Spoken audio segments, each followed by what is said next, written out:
خدیج رضی اللہ تعالی عنہ اس کے راوی ہیں، فرماتے ہیں رسول اکرم صلی اللہ علیہ وسلم نے فرمایا اذا احب اللہ عبدا حماہ الدنیا کما یظل احدکم یحمی سقیمہ الماء۔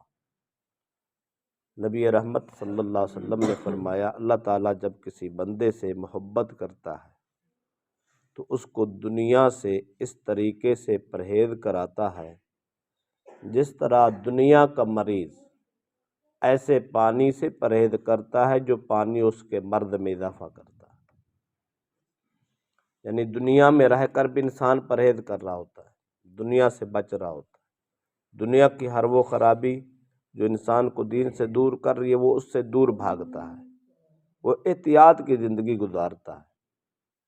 جو آدمی دنیا میں رہ کر دنیا میں احتیاط کی زندگی گزارے، حرام سے بچے، اس کا مطلب ہے رب نے اس بندے کو پسند کر لیا، یہ علامت ہے اس کی۔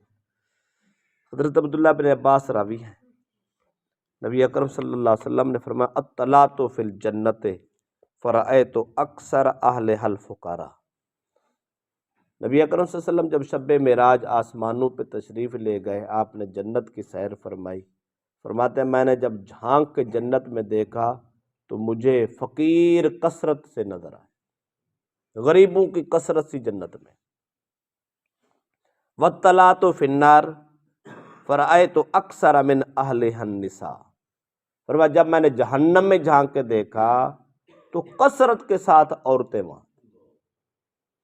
دوسری روایت کے الفاظ یوں ہیں، فرمایا واطلعت فی النار، جب میں نے جہنم میں جھانک کے دیکھا تو فرأیت اکثر اہلھا الاغنیاء والنساء، تو جہنم میں کثرت سے امیر اور عورتیں تھیں۔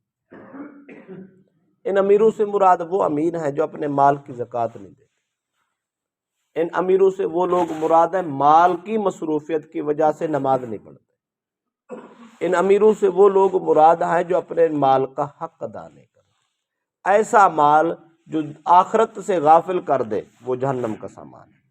ہاں اگر مال ہے لیکن بندہ غافل نہیں ہے، اس مال میں کوئی حرج نہیں، جتنی دل چاہے کمائے، جتنے بڑے بزنس کرے، جتنے بڑے کاروبار کرے، کوئی ٹینشن نہیں ہے، بندہ شریعت کا پابند ہے، حلال کا رزق کماتا، کتنا وسیع کرو پروگرام کیوں نہیں ہے، کوئی حرام نہیں ہے، کوئی جہنم کا سامان نہیں ہے۔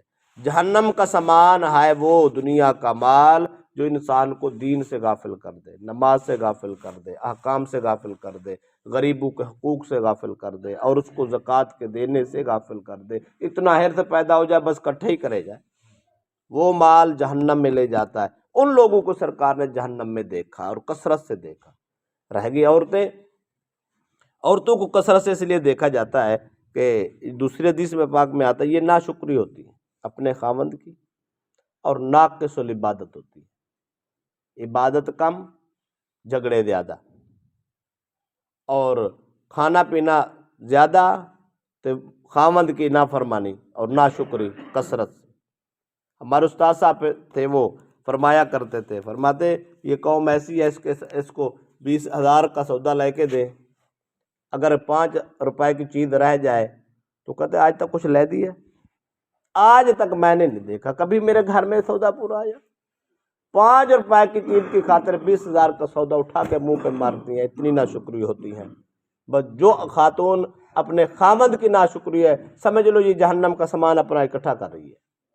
تو اللہ کے نبی فرماتے ہیں میں نے شب معراج جب جہنم میں جھانک کر دیکھا تو کثرت کے ساتھ امیر لوگ تھے اور کثرت کے ساتھ عورتیں تھیں جو اپنے خامد کی نافرمان تھیں اور اللہ کی عبادت سے غافل تھیں۔ لہذا مال کمانا منع نہیں ہے۔